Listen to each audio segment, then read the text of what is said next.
Hey, everybody, and welcome back to Sip and Talk. Always a pleasure. It's great to be here with you all again. Yeah.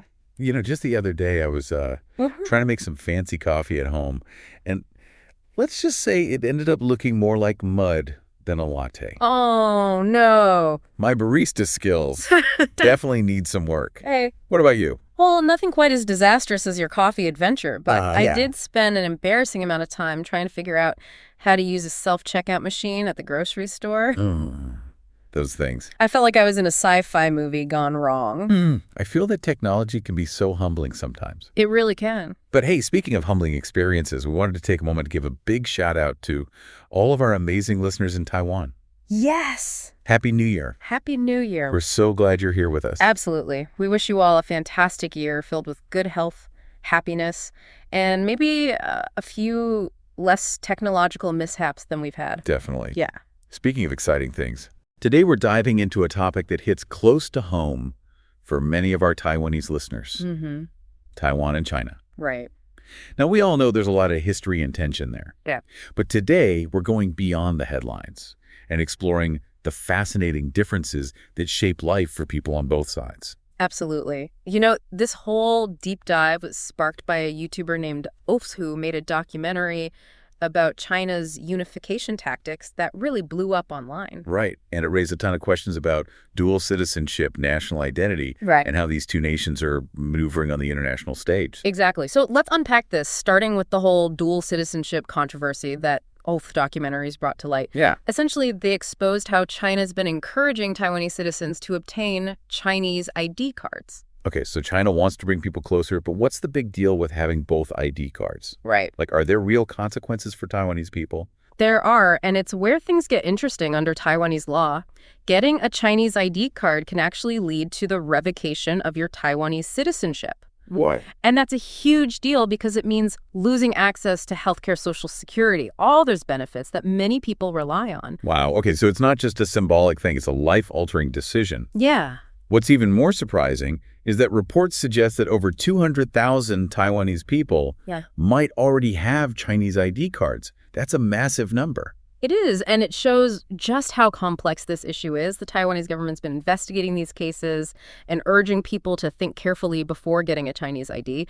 But clearly, there are a lot of factors at play here. Right, and it makes you wonder what's going on in people's minds when they make that decision. Like, we read about this one pro-China Taiwanese guy who already had a Chinese ID, and when he heard about Taiwan's warnings, he just brushed it off, saying, I just laughed. Taiwan is just a province of China. Yeah, that really caught our attention, too. It's a pretty bold statement, and it makes you wonder, what would motivate someone to risk losing all the benefits of being Taiwanese? Right. Is it purely an ideological belief in a unified China, or is there more to it?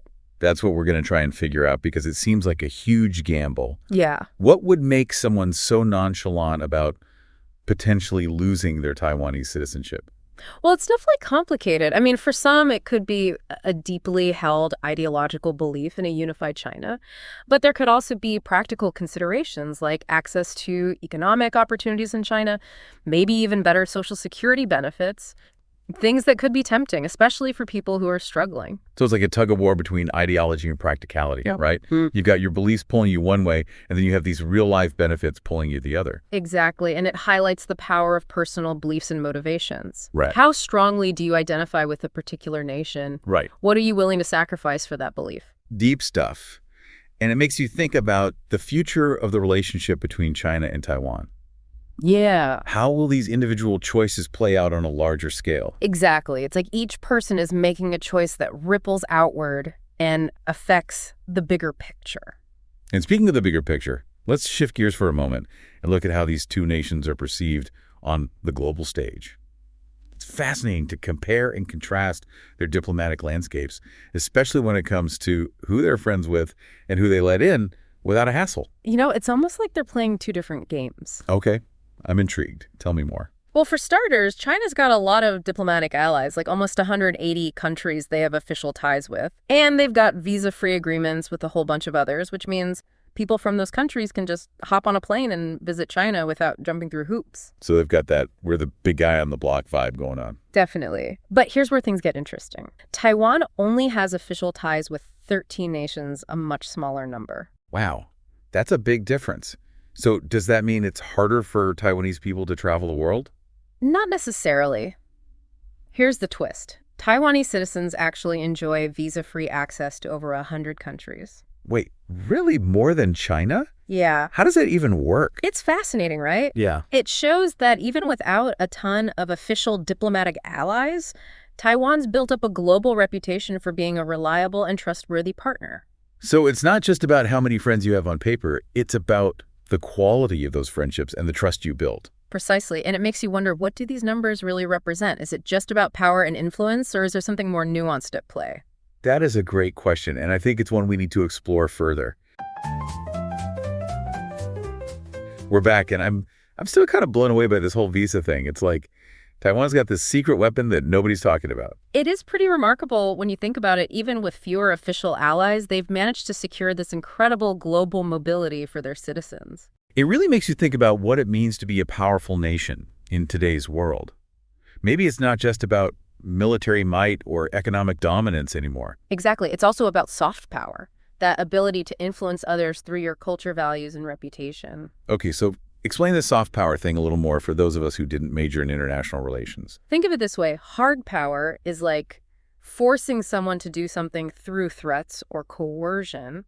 Soft power is more about persuasion and attraction. It's about getting others to want what you want, to see things your way because they admire you or share your values. So like if a country is known for its amazing music, delicious food, or innovative technology, that can give them a certain soft power advantage. Absolutely. Think about K-pop from South Korea or anime from Japan. These cultural exports have spread all over the world, making people more interested in those countries, their cultures, and even their political perspectives. That's so interesting. So basically having a cool passport that lets you travel to tons of countries without a visa, that's a form of soft power too, right? Yeah. Exactly. It projects an image of trustworthiness and openness to the world. If a country is willing to let your citizens in easily, it suggests that they're confident in their security, their economy, and their ability to handle visitors. It's like they're saying, we trust you, so come on in and see what we're all about. And on the flip side, requiring a visa can send a different message, right? Yeah, it's more like, we need to check you out a little more closely before we let you in. Right, and that's not always a bad thing. Sometimes it's just a matter of caution or practicality, but it does play into how a country is perceived on the global stage. So getting back to China and Taiwan, it seems like China's focus on hard power with all those diplomatic alliances and economic clout, while Taiwan's quietly building up its soft power game. That's a pretty good assessment, and it's fascinating to see how these two different approaches are playing out, especially when it comes to this whole dual citizenship issue. Right, because China's efforts to encourage Taiwanese citizens to get those Chinese ID cards, that feels like a soft power move to me. I agree. It's a subtle way of trying to blur the lines between the two nations to create a sense of interconnectedness and ultimately to shift the perception of Taiwan's status both domestically and internationally. So it's not just about individual choices, it's about shaping the narrative, about influencing how people see the relationship between China and Taiwan. Precisely, and it makes you wonder, how do those individual choices contribute to that larger narrative? Are people thinking about the bigger picture when they decide to get a Chinese ID card? That's a tough question. I mean, for some people, it might be a very deliberate political statement, but for others, it might just be about practical considerations like getting a better job, easier travel, or access to social services. Right, and it highlights the complexity of this issue. It's not just about politics, it's about people's lives, their hopes, their dreams, and how they navigate this incredibly complicated relationship between two nations. This whole conversation is really making me think about the power of individual choices. Like each decision we make, even seemingly small ones, can have ripple effects that we might not even realize. That's such a powerful insight. It's like we're all part of this giant tapestry, and the threads of our choices are constantly intertwining, creating the larger picture. Wow. That's a beautiful way to put it, and it makes this whole discussion about China and Taiwan feel even more profound.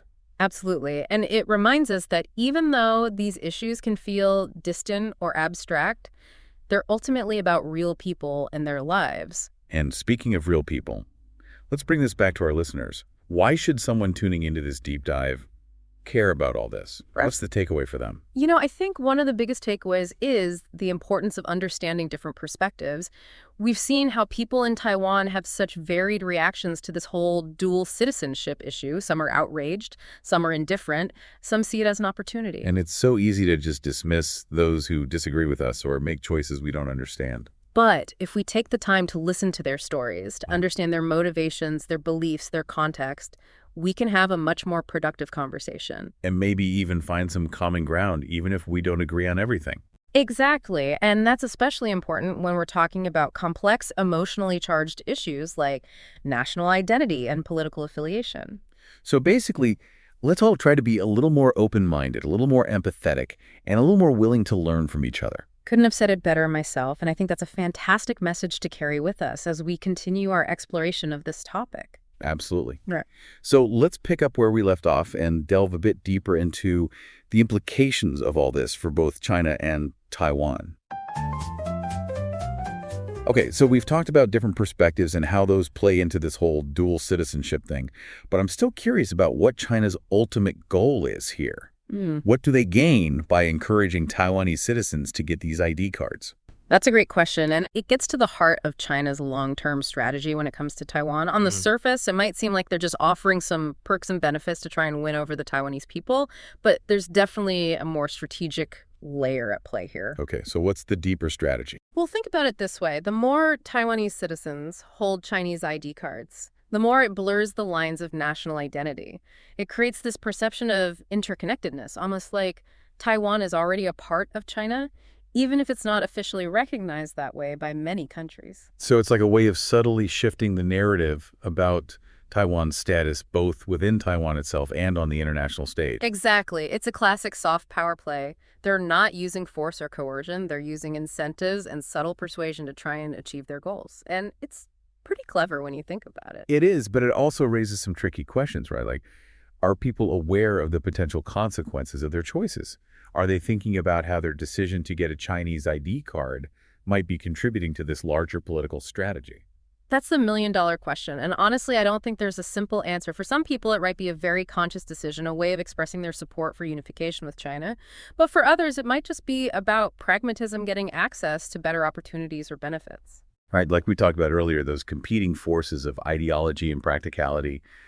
And it makes it really hard to judge people's motivations because it's such a complex and personal decision. It really is. And I think that's one of the biggest takeaways from our deep dive today.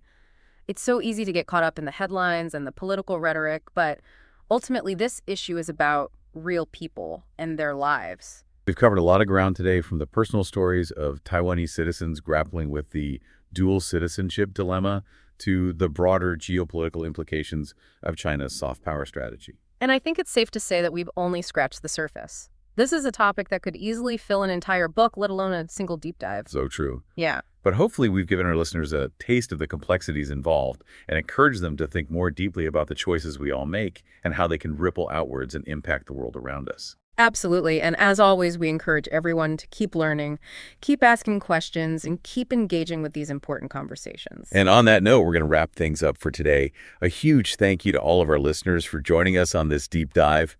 We hope you found it informative and thought-provoking. And if you're looking for more great content, be sure to check out our friend's YouTube channel, Mickytolife. It's full of amazing travel stories, whiskey reviews, and just all-around good vibes. You won't regret it. Until next time, stay curious, stay engaged, and keep those conversations flowing.